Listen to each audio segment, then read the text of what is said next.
Կենդանի օրգանիզմները կազմված են բջիջներից։ Բջիջը կյանքի ամենափոքր միավորն է։ Այս տեսանյութում մենք կծանոթանանք բջջի կառուցվածքին և նրա հիմնական մասերին։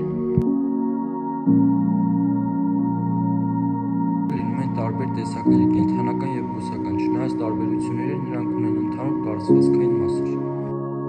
Բջջաթաղանթը բջջի արտաքին շերտն է, այն պաշտպանում է բջիջը և կարգավորում է, թե ինչ նյութեր են մտնում և դուրս գալիս բջջից։ Ցիտոպլազման բջջի ներսի կիսահեղուկ միջավայրն է, որտեղ տեղի են ունենում կենսաքիմիական գործընթացներ։ Միջուկը բջջի կենտրոնն է, որը պարունակում է գենետիկական ինֆորմացիա։ Բջջում կան նաև օրգանոիդներ, փոքր կառուցվածքներ, որոնք կատարում են հատուկ գործառույթներ։ Օրինակ, միտոքոնդրիան արտադրում է էներգիա,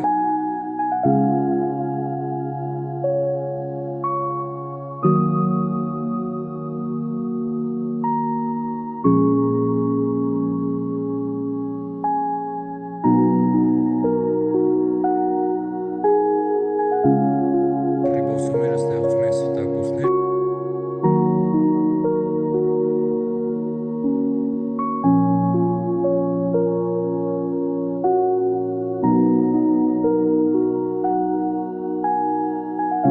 Գոլջի ապարատը մշակում և տեղափոխում է նյութերը։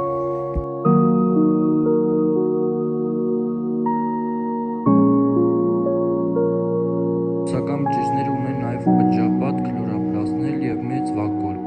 Քլորոպլաստների միջոցով բույսերը կատարում են լուսասինթեզ։ Այսպիսով, բջիջը բարդ և կազմակերպված համակարգ է, որը ապահովում է կյանքի բոլոր գործընթացները։